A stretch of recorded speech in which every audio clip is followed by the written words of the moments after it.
이방들이여, 너희는 여호와의 말씀을 듣고 먼 섬에 전파하여 이르기를, 이스라엘을 흩으신 자가 그를 모으시고 목자가 그 양떼에게 행함같이 그를 지키시리로다.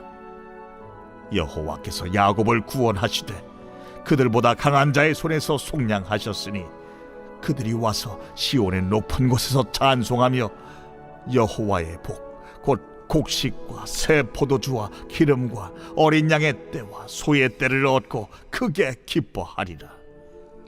그 심령은 물된 동산 같겠고 다시는 근심이 없으리로다 할지어다. 그때에 처녀는 춤추며 즐거워하겠고 청년과 노인은 함께 즐거워하리니 내가 그들의 슬픔을 돌려서 즐겁게 하며 그들을 위로하여 그들의 근심으로부터 기쁨을 얻게 할 것임이라. 내가 기름으로 제사장들의 마음을 흡족하게 하며 내 복으로 내 백성을 만족하게 하리라. 여호와의 말씀이니라. 여호와께서 이와 같이 말씀하시니라. 라마에서 슬퍼하며 통곡하는 소리가 들리니 라헬이 그 자식 때문에 애곡하는 것이라. 그가 자식이 없어져서 위로받기를 거절하는도다. 여호와께서 이와 같이 말씀하시니라. 내 울음소리와 내 눈물을 멈추어라.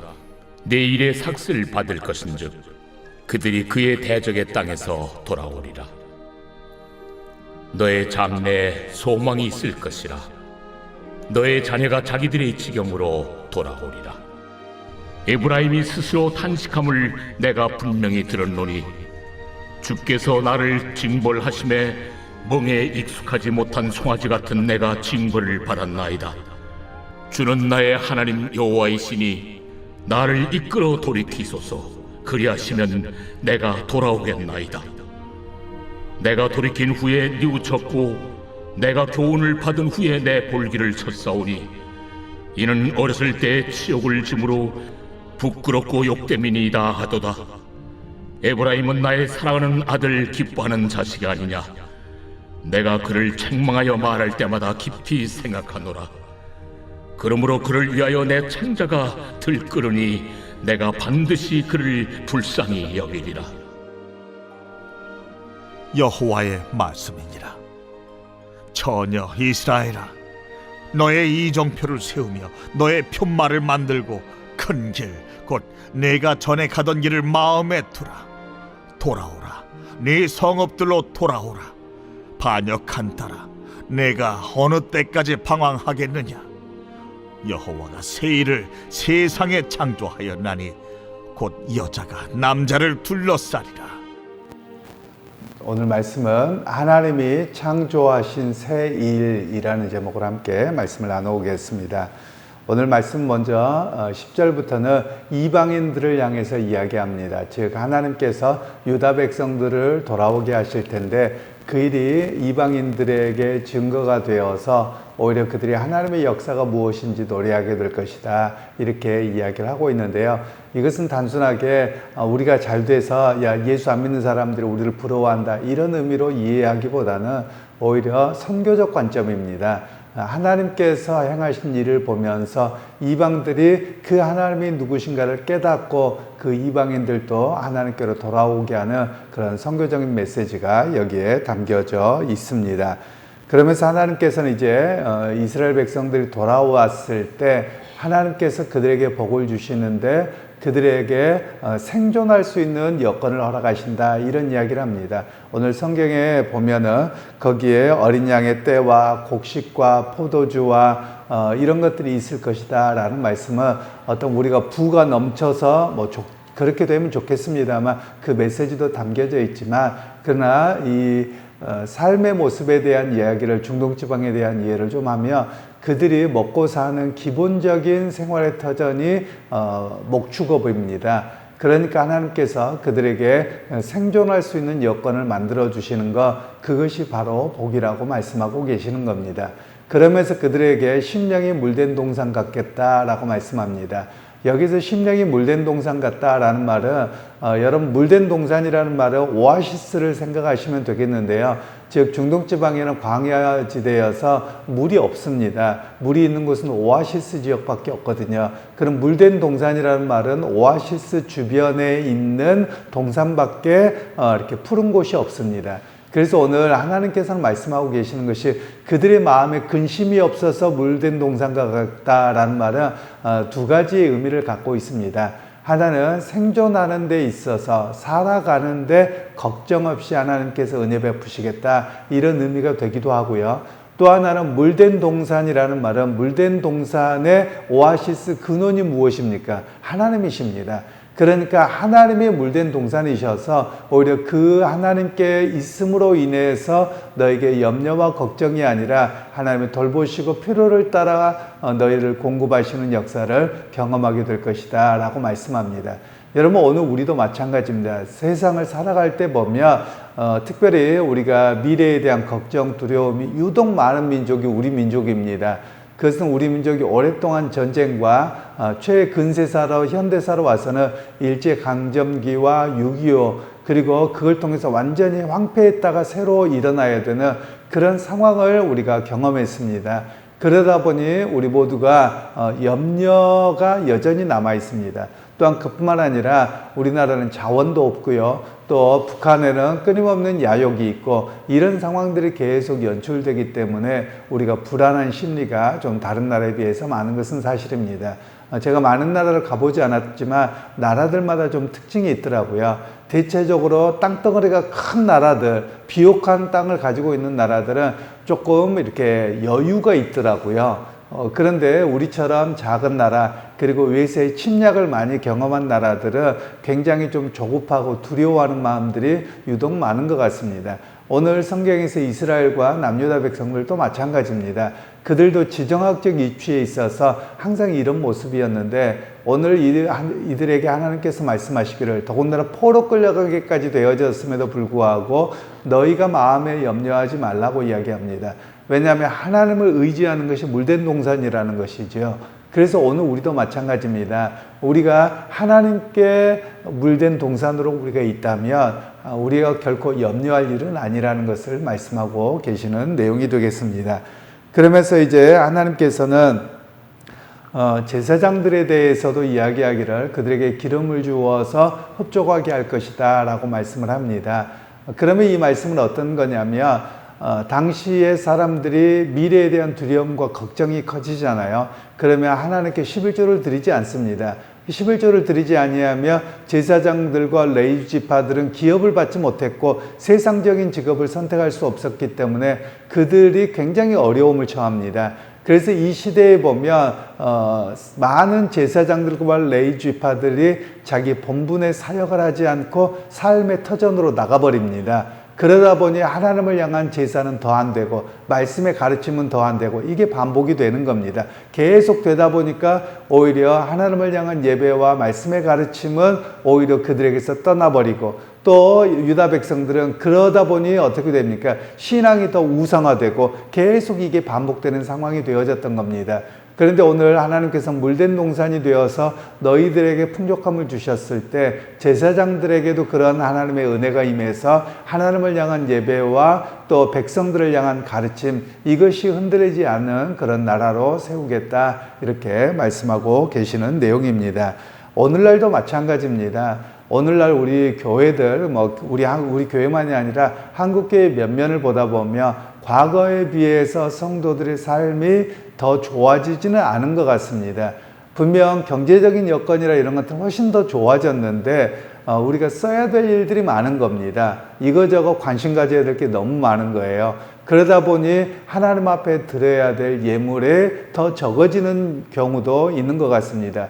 그러다 보니 어떻게 되느냐, 오늘날 제가 들은 이야기가 그렇습니다. 코로나가 온 이후에 많은 교회가 새벽기도나 또는 수요 예배가 많이 사라졌다고 이야기를 합니다. 이유가 무엇인가 하고 또 목사님들과 이야기를 하고 또 통계 자료를 보았더니 물론 큰 교회들은 여전히 하고 있습니다만 그러나 개척교회들과 작은 교회들은 성도들이 모이지 않고 또 성도들이 과거에 비해 헌금을 하지 않습니다. 모이지도 않습니다.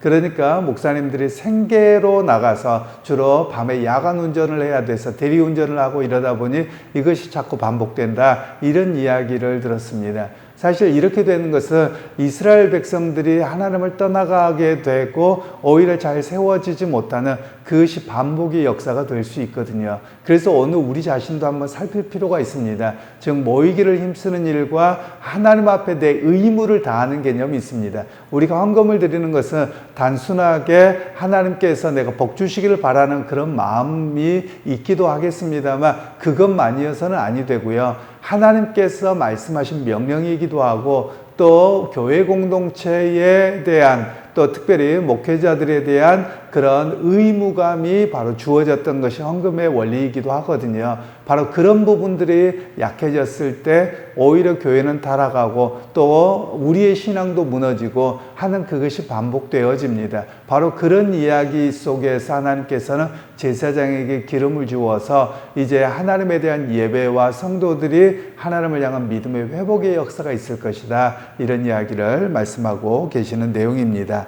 그러면서 이제 다음으로는 에브라임에 대한 이야기를 합니다. 보통 에브라임아 뒤에 성경을 이야기할 때는 북이스라엘에 대한 이야기를 할 때 에브라임이라고 이야기합니다. 에브라임은 요셉의 둘째 아들이죠. 에브라임과 므낫세로 나누어져서 후기로 가면 12지파를 이야기할 때는 에브라임 지파와 므낫세 지파를 이야기합니다. 그리고 레위 지파는 그 12지파 속에 스며들어 있기 때문에 레위 지파를 따로 이렇게 이야기를 합니다. 그래서 실질적으로는 13지파가 되겠습니다. 그래서 오늘 에브라임아라고 이야기하는 것은 북이스라엘 리더 역할을 하는 그 지파가 에브라임 지파입니다. 하나님께서 야곱을 통해서 복을 주실 때 그 이야기를 했었고요. 실제로 북이스라엘의 리더는 바로 에브라임 지파였습니다.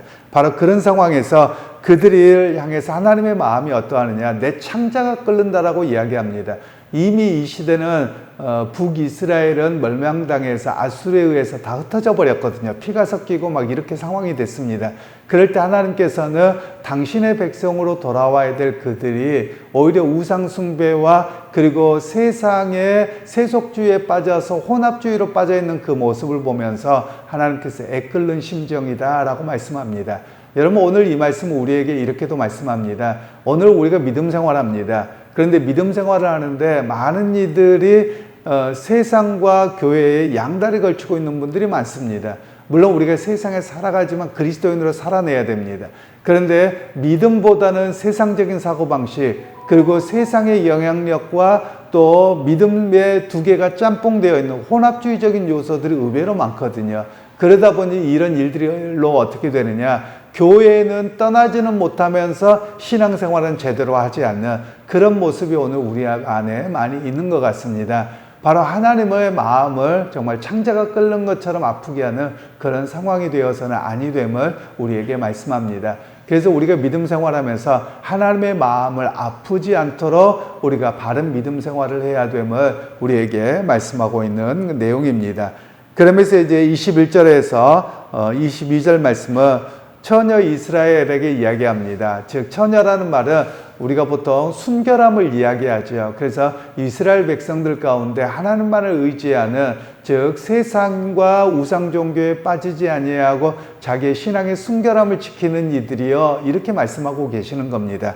그러면서 하는 이야기가 너의 이정표를 세우고 너의 편말을 만들고 큰 길, 곧 내가 전에 가던 길을 마음에 두라. 이 말씀은 신앙의 이정표를 세우라고 이야기를 하는 겁니다. 즉 하나님을 향한 믿음과 이런 것들을 세우고자 했던 것에서 결코 잊어버리지 말라는 겁니다. 우리가 보통 편말을 세운다, 이정표를 세운다 그러면 여러분 어떤 의미가 있겠습니까? 어떤 길을 갈 때 모릅니다. 그러면 이 편말을 보면 제대로 된 길을 따라갈 수 있는 것이지요.